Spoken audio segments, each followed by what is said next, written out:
to the Good Boy Podcast, the monthly conversational dog storytelling podcast. I am your host, Ilya Alexeyev, and I am here joined again today with my brother Ian. Hey, Ian. Hey. And, Ian, you're my older brother. Uh-huh. I like spending time with you, Uh-huh. but unfortunately, I wish you weren't here today, because this is the Farewell Dewey podcast, and Dewey was our 14-year-old yellow lab mix who unfortunately recently we had to put down. So I guess sad episode warning. I don't know how sad it will actually be, but it's not going to be the happiest episode out there.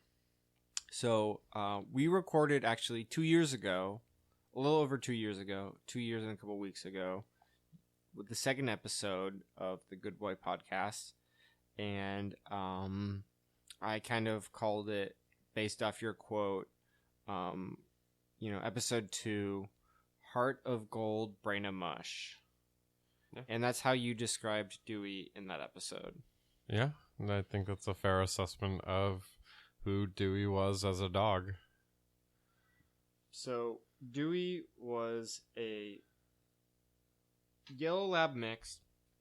We adopted him when he was 9 years old, and so we were kind of looking for an older dog in our house. We already had another dog, and he seemed like a good fit. We actually have the printout from the San Francisco SPCA where we got him from.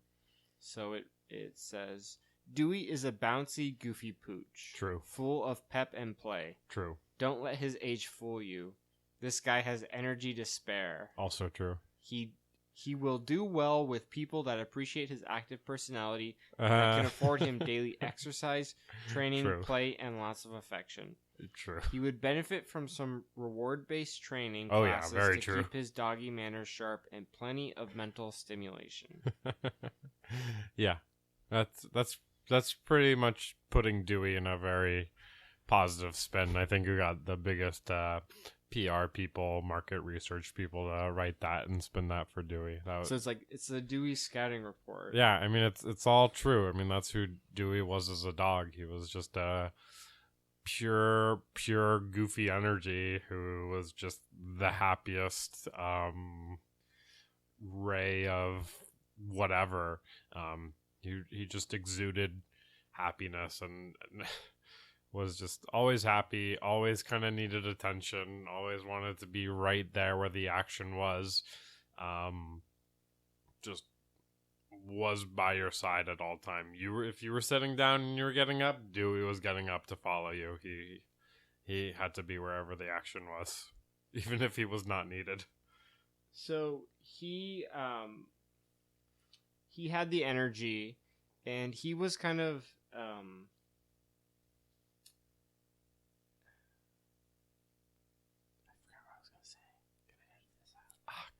Dad.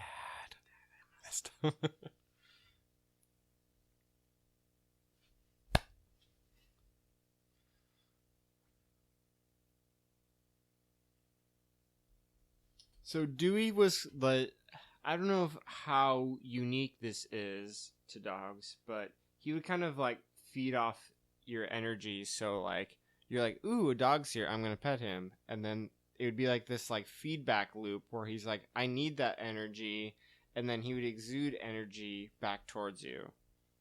Yeah. Okay. Yeah. I could say that's a fair assessment of Dewey. I think he was. I don't know if it was necessarily feed off the energy. I think sometimes he would just be the energy. He'd just have to be there. I remember I would do laundry here, and he just had to be right there in my way, blocking the dryer, standing there.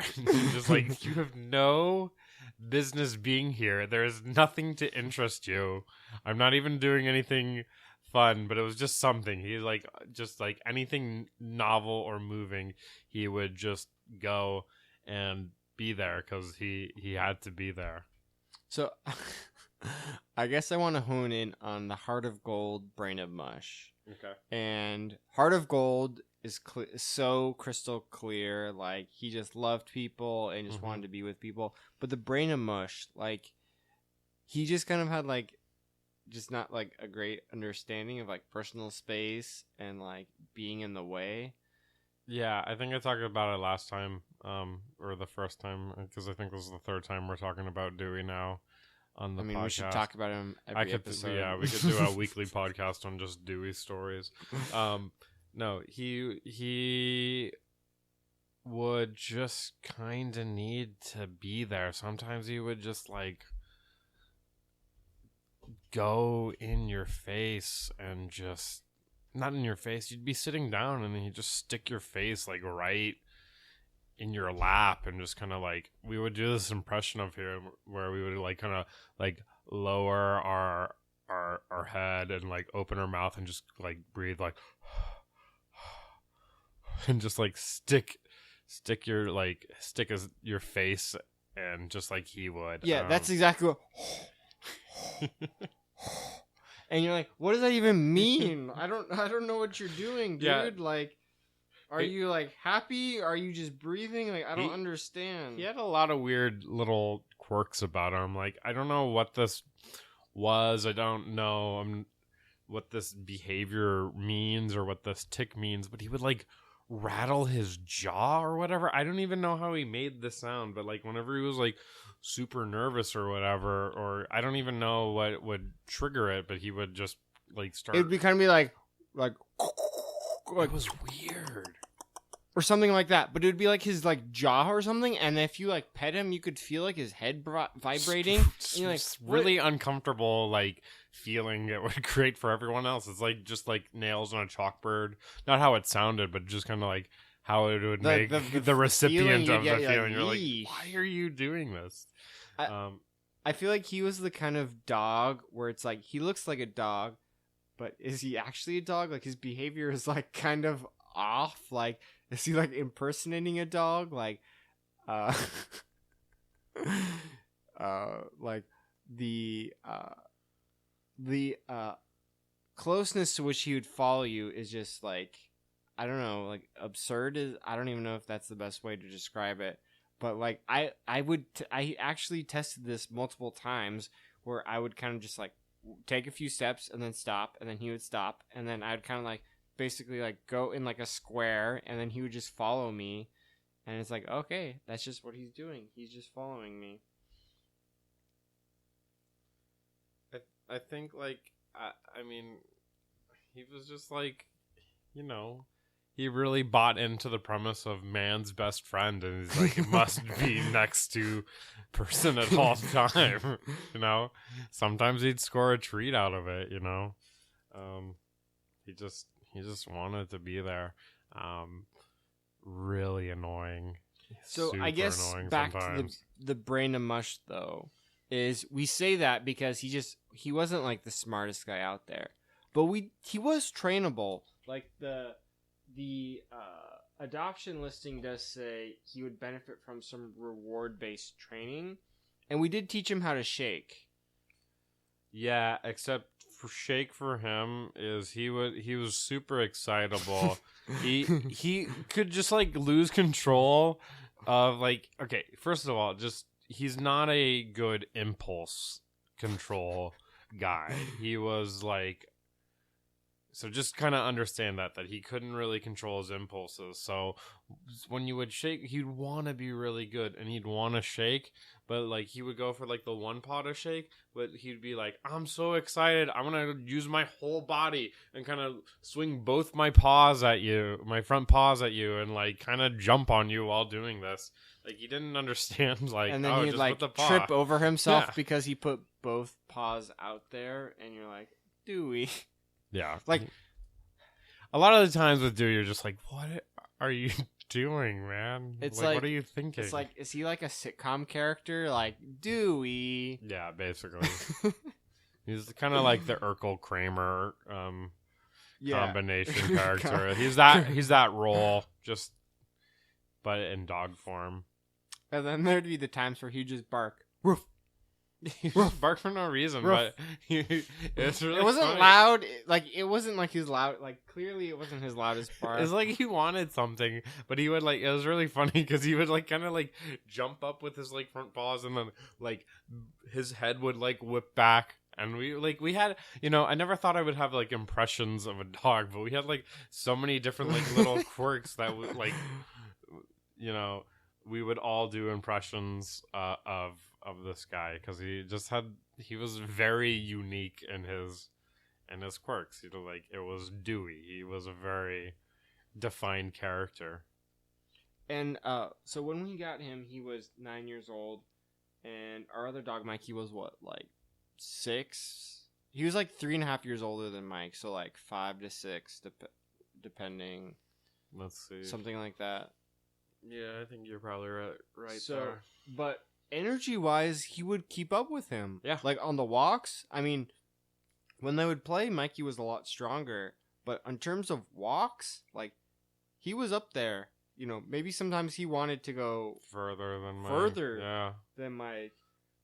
No, he's just a high-energy dog. I think we heard from the Humane Society that he used to go on runs, and he was quite an athletic dog. He'd like to run even into his old age. Not as fast and not as graceful, but he would enjoy running. It was he had an interesting style of run. It was kind of a gallop. That's what I'm looking for. It was a kind of full gallop for his running. We have a sliding door for the backyard, and so sometimes if he saw you kind of you were outside doing something and you were going inside and you were closing, sliding the door shut, he would kind of do that gallop across the backyard. Yeah, and it always put a smile on my face to see that. No, it was really fun. When Mikey, the black lab, who's super I need to play fetch, and Dewey's there. Dewey wanted to be a part of the action too, but Mikey is I'm getting the ball right now. Dewey had trouble keeping up, so you have to figure out strategies to throw it to Mike, so he goes and gets it, and then Dewey can go get his little ball, and then you'd kind of toss it up. Yeah, you had all sorts of pump fakes, third ball, because we explained it in the Mikey episode, but he had this weird system where he needed 2 tennis balls, but then you factor in Dewey and you'd have a third ball or a pump fake, and there was this seemingly elaborate system just to throw the tennis ball to the dog in the backyard. Yeah, so you had to kind of make it work for the two of them, which you could. They had a very nice system when they were both pretty active. Although Dewey was really funny. I don't know if it was because his vision started to go, but we wanted to test how... I don't know why we found this so entertaining. We wanted to test how good he could catch the ball, which was not very good. We're can he catch, if we throw it, give a little soft underhand toss to him 10 times, can he catch 2? And we did it, and he got exactly 2 on the last throw or whatever. I think he got really 4. I think he got 4 once. Yeah, but maybe. Yeah, we would just do kind of fun test with Dewey. So as Dewey kind of got older, one thing that was kind of interesting compared to Mikey was Mikey has essentially lost all interest in tennis balls, and so I don't know if that was just he had energy he just needed to burn, but Dewey would at least chew on a tennis ball. So even if he couldn't catch it, if you just gave him the ball, he would chew on it and then drop it in half a his second. Attention span with tennis balls was really short. He's I need to do something. Please let me do something. Oh, you have a tennis ball? Give me the tennis ball.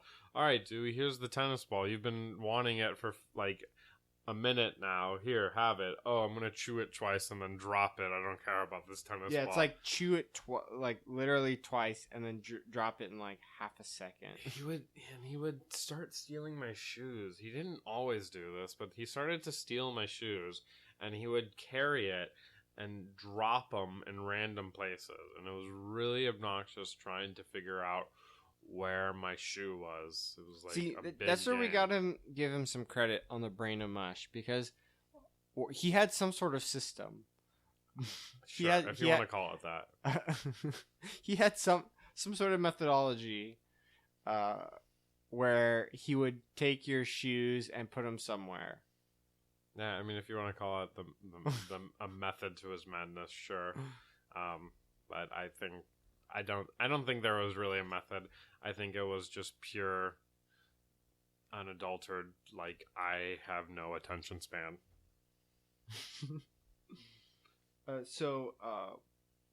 As big dogs get older, they're kind of the general thing that happens is their legs.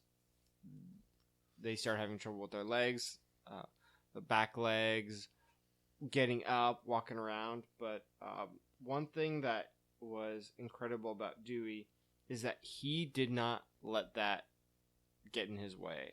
So our house has multiple stairs. It's a multi-level house, but there's like 3-4 sets of small stairs. It's a 2-story house, but there's like all sorts of stairs. It's kind of structured in a weird way where I guess there's like technically like 4 different levels or whatever. And specifically in my room, which he loved so much, and I could never figure out, I don't want to say, oh, it's because of me, but he loved this room, the room we're recording in right now. And what was difficult for him was that there's wooden stairs, and so they were kind of slick. But even till his last day, he would go up the stairs. Sometimes he couldn't do it very well, but he would go up the stairs all the time. And that was kind of like his like determination of like being with people, and instead of a people person, like being a people dog. Like he had to be with people. If someone was home, he wanted to be with them. Well, I mean, so I'll kind of connect to that point in a second, but sometimes Mikey would want to play with Dewey, and they would play like Mikey would like to like roughhouse, which was like nice because Mikey is kind of like a not necessarily aloof, but kind of aloof, but he's kind of like his own dog. He kind of focuses on his own thing, so it was nice to see that the two of them develop this like desire to play with one another. But Mikey would like physically dominate Dewey and play like too aggressively, like Dewey just couldn't handle it, and you're like, Mike, you gotta really calm down because you're just like pushing this poor old dog down, just bumping your chest into him. Like, I know you're doing the play bow, but you're like being a little too physical. And Dewey would do it for a little bit, but then Dewey would like tire out. Excuse me.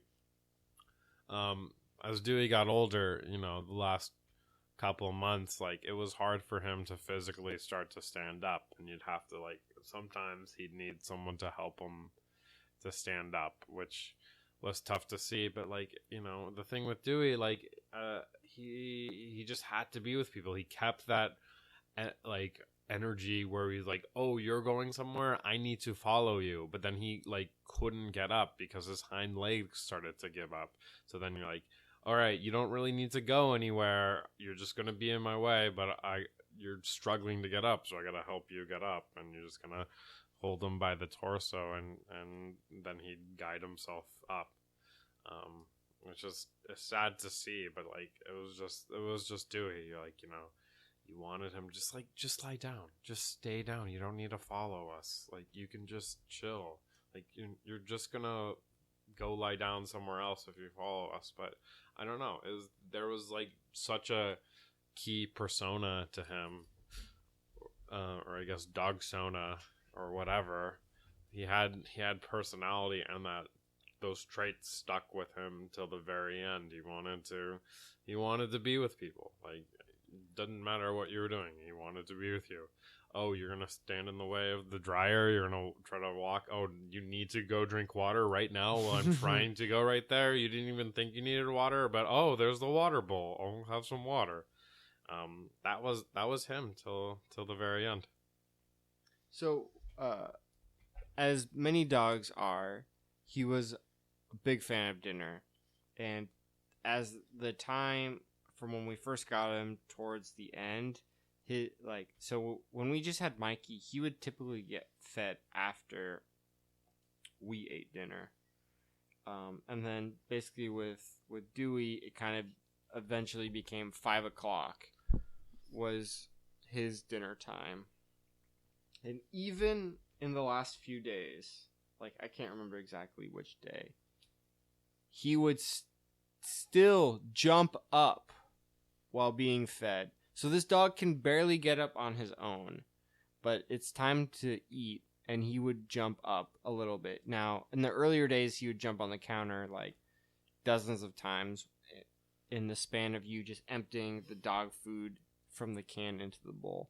But he would still jump up, and I tried really hard throughout the years to try to record a good video of it, but I was never able to just because of like the lighting. But he would jump up and down, and he would bark, and he was just big fan of dinner. Yeah, you knew when it was near 5 o'clock because Dewey would start to go insane. Like, sometimes he'd start to push it, and he would get really annoying before dinner. Like, he would bark, he would just be super obnoxious. He would go up to you and kind of just, like, pushes his snout into you. Like, sometimes he started doing it at, like, 4:55. I'm like, no, Dewey, we don't gotta get it all of a sudden earlier. This is probably just, like, a perception thing and totally not, like, an accurate account of events. But, like, even, like, around... We're like, okay, now it's like daylight savings time. That's what I was just about to say. It's an hour back. It should be. This is accurate. He this could happened. eat at 6. Like, oh no, now even though 5 o'clock's an hour earlier, it's 5 o'clock. I'm gonna start barking. He knew the time change. Yeah. I don't know how. I mean, other than that, he's an animal. He knew. I don't know how. Yeah, but daylight savings is just such an artificial thing. Brain of mush didn't matter. He knew the time change. Really big brain over here with us. Big brain. He knew with the time change. Up. It's 5 o'clock. I don't care if it was yesterday. It would be 3:59. It's 5 o'clock now. Give me food. So, we're recording this in February, and it was around like the very end of January when we finally put him down. I think it was the first. Maybe it was the first of the month. But in mid-December he wasn't doing well, and so we actually almost did it then. And because he had a few bad days in a row. He had seizures. That was like a known thing for when we adopted him, and he had some legitimate seizures that we would see, but then as he got older we wouldn't I don't know, I mean obviously I'm no doctor, I'm no veterinarian, but I would call it like a micro seizure where we didn't even see him have it, but he would feel the symptoms. We would see the symptoms of it where he's kind of like swaying back and forth, like his balance is all off. Like you could tell he was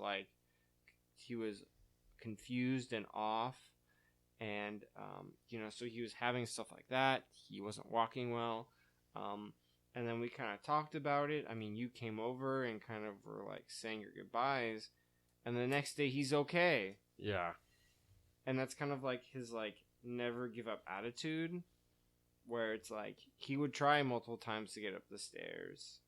He would fall down the stairs sometimes, and obviously that was hard to see when we tried to avoid that.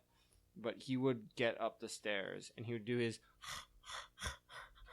breathing, and he would always have a smile on his face. And so like it was like impossible for me. It was impossible to get mad at him.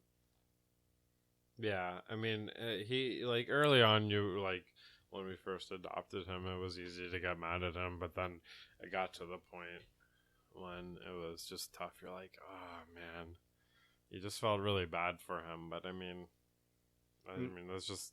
I mean, you tell him out, and he knew out, but then about 5 seconds later, he would come back in because his attention span was not very long.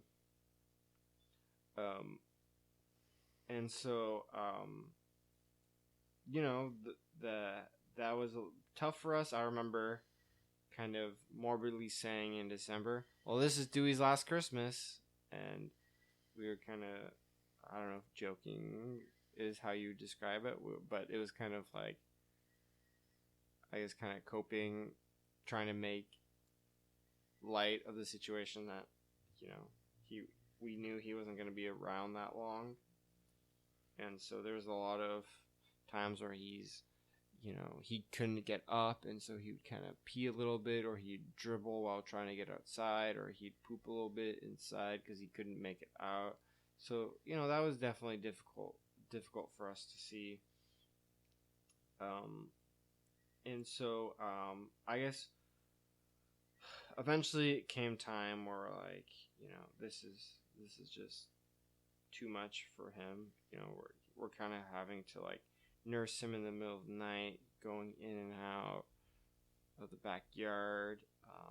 And so we originally, actually, it was eventually scheduled for yesterday of the day of recording, but we ended up doing it like 3 weeks, 4 weeks, something like that. Earlier, but was his scheduled day where he was going to be put down, but he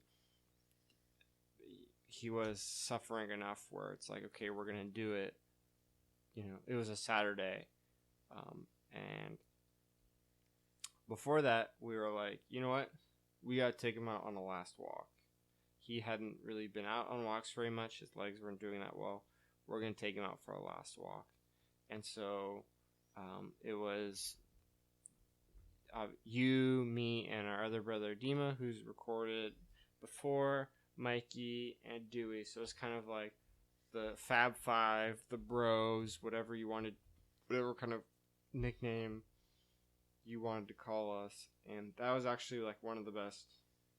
I mean, it was sad, but one of the best walks we had been on. I mean, I remember having my hood on, and I was crying a bunch during it, because I didn't want to see Dewey go, but he had a great time. And one thing that was kind of, for me, that kind of stuck out was sometimes when you're walking the dog and you're like, okay, hurry up, stop smelling this bush. I kind of want to get on with it.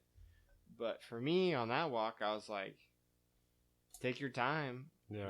Like, this is the last time you're gonna do it, and like, I don't want to see you go, although it's your time.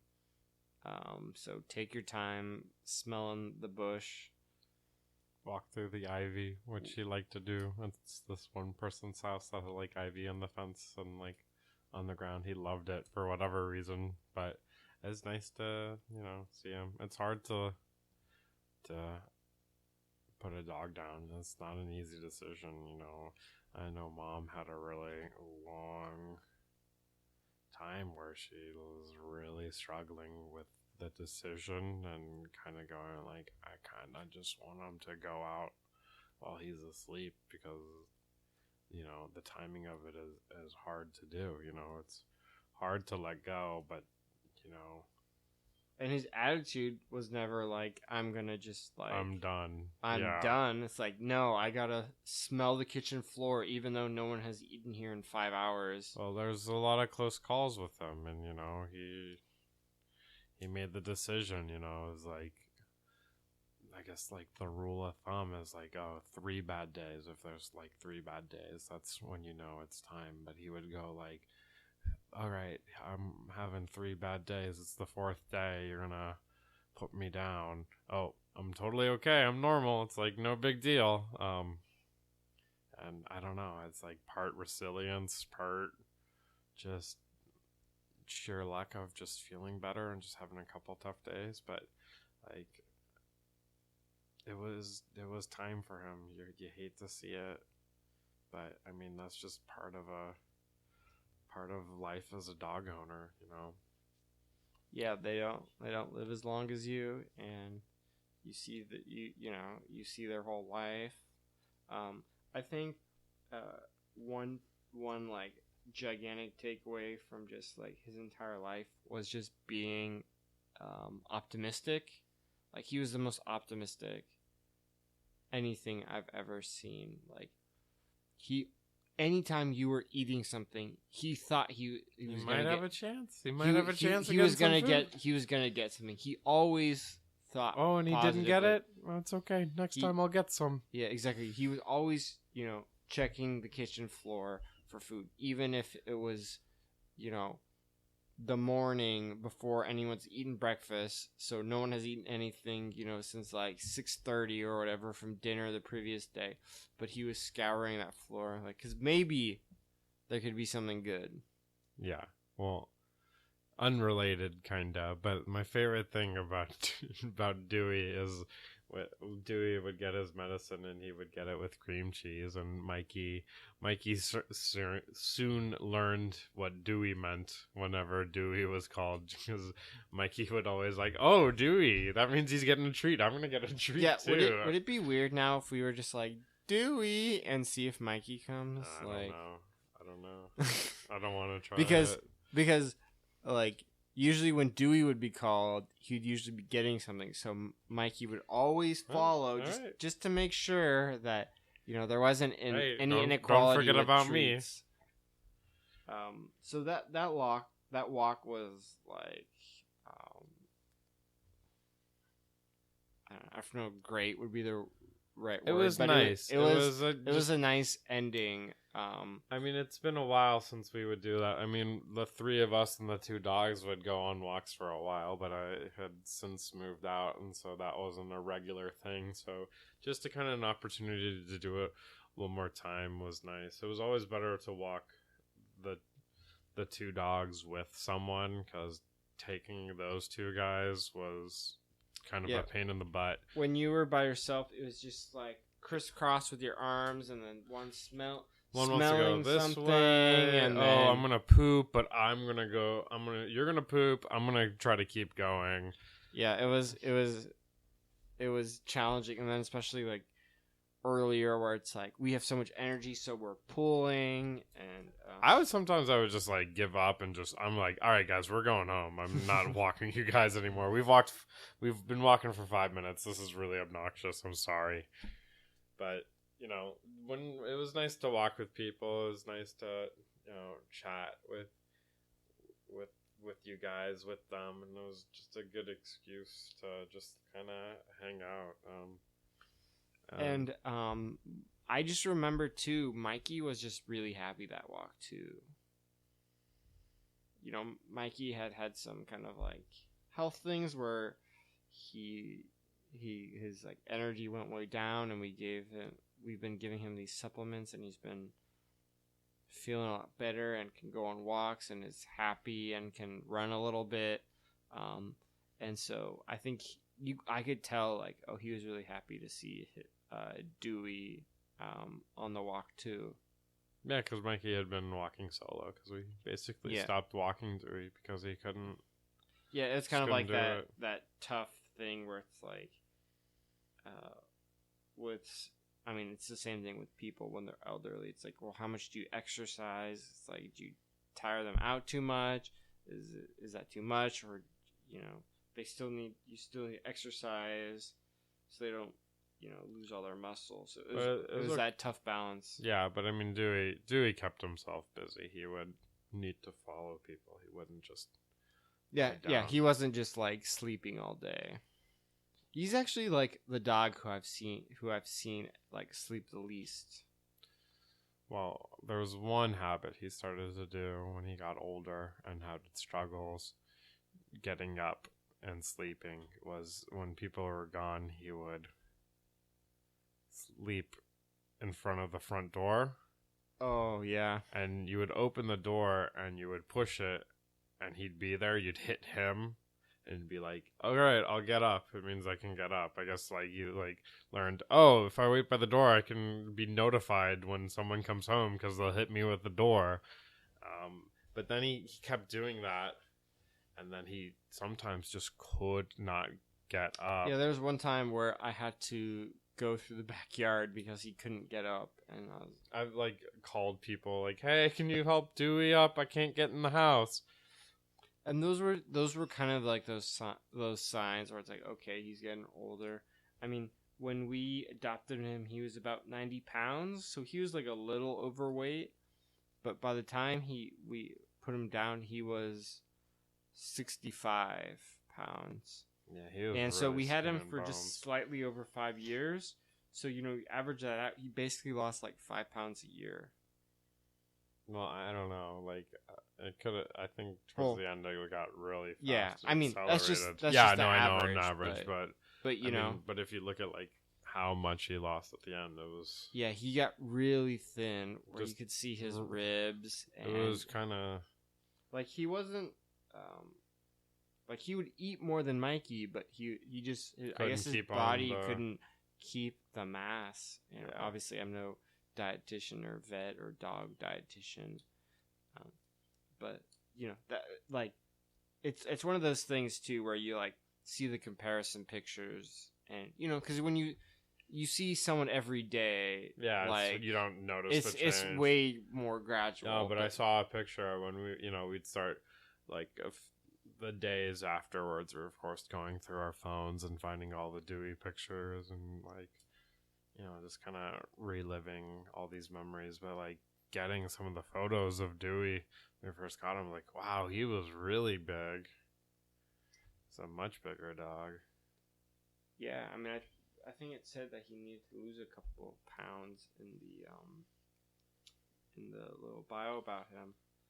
So I guess kind of like the like lasting kind of like feelings about him was he was just like the sweetest, most like loving dog, and like he legitimately cared about you and wanted to be with you, and that was like often so endearing to have an animal that was just like always wanted to be by your side. I mean, he's the kind of dog, like, personality-wise, like, why, this is why people like dogs, because they're just sweet and want to be with you and love you. Like, that's all what Dewey was about. Sometimes it was to the other extremes where, like, this is why you don't want a dog, because they're needy for me, sometimes I was like, oh, our friends love him because they just see, like, the, like, goofy side, but they don't have to like deal with it day in, day out. Yeah, classic. Like people would leave the house, like, "Hey, you can take him. He's yours." It's the same thing with a puppy. It's like, "Oh, this puppy is great. Like, I love this puppy," but it's like, well, you're not the one who's having, your clothes, your house destroyed, like having to walk him like 5 miles every day. Yeah. But he was like the sweetest dog. I don't know if we talked about this in the initial episode, but the cats that we have kind of bossed him around. Yeah, he was bullied by the cats. They would just swipe at his face and attack him and bite him even when he was sleeping. Yeah, they were real jerks. But he didn't do anything to them. I mean, he would smell them, but he wasn't like... It's inexcusable behavior for cats. If you're a cat person and... like this would turn you against cats because they would just like pick on this guy for no reason. They would do the thing where cats kind of rub against your legs. They would go do that to him and then like bite him or like swipe at him, and he wasn't even doing anything. Yeah, he was just there. Meanwhile, Mikey like bosses them around. Like they're terrified of Mikey, but Dewey, who's like roughly the same size as Mike. Yeah, so this is like this bullied. dog who's like 5 times as big as them would get bullied by these cats. Utterly bullied. But I guess that's kind of just like a testament to his like sweetness, where like I always think like he wouldn't intentionally hurt a fly. Like if he hurt a fly, it would be on accident. So I think that's I guess mostly what I have to say about him. Like it was definitely hard. Like.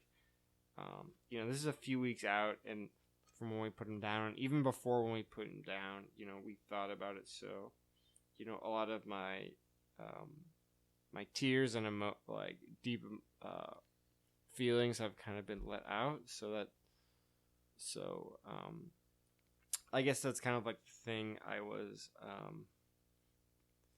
thankful for, was it's like it wasn't like some sort of accident and all of a sudden we had to do it. So like at least we were prepared for it, as difficult as it always is. Yeah, but I mean, he's just like an example of like, how people think dogs are a part of your family. Because like, we would let our friends know like, oh, we had to put Dewey down, or we're about to put Dewey down, and like the outpouring of love towards Dewey was like there, just because like he was Dewey. Like he left an impression on you. Like you had a feeling about Dewey one way or the other. Yeah, you had an opinion. You were either like, wow, this is like such a sweet dumb dog, or wow, this dog is really annoying. But like he left that mark. It's not like, and he was just one of those, like you always hear this saying with people, but it's like they broke the mold after they made him. Like it feels like that with him, because he was his own unique. It's a legendary dog. I mean, I tell like the stories about Dewey in my class, and it's like I teach 7th graders, and they always react the same way. They like love Dewey. They never met him, but just hearing stories about Dewey, they're like, we love this dog. This dog is our hero. Because I mean, they're 7th graders, so they're like, yeah. But he was just a personality. He was a legend, at least around these parts. So I guess the hope is that if you're looking for a dog, you can find your own Dewey. Find a dog, adopt an older dog. They need homes. They're sweet. They're like help however you can.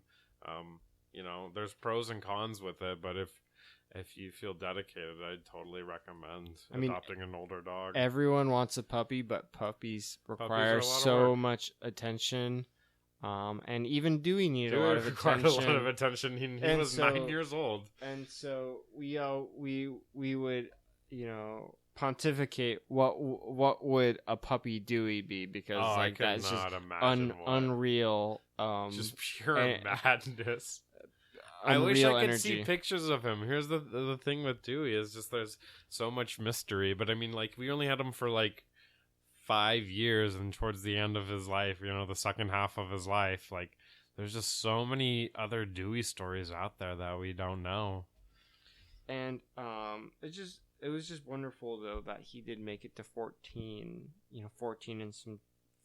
Probably 14 and a half or whatever, which is impressive for a lab. As a lab, big dog, like,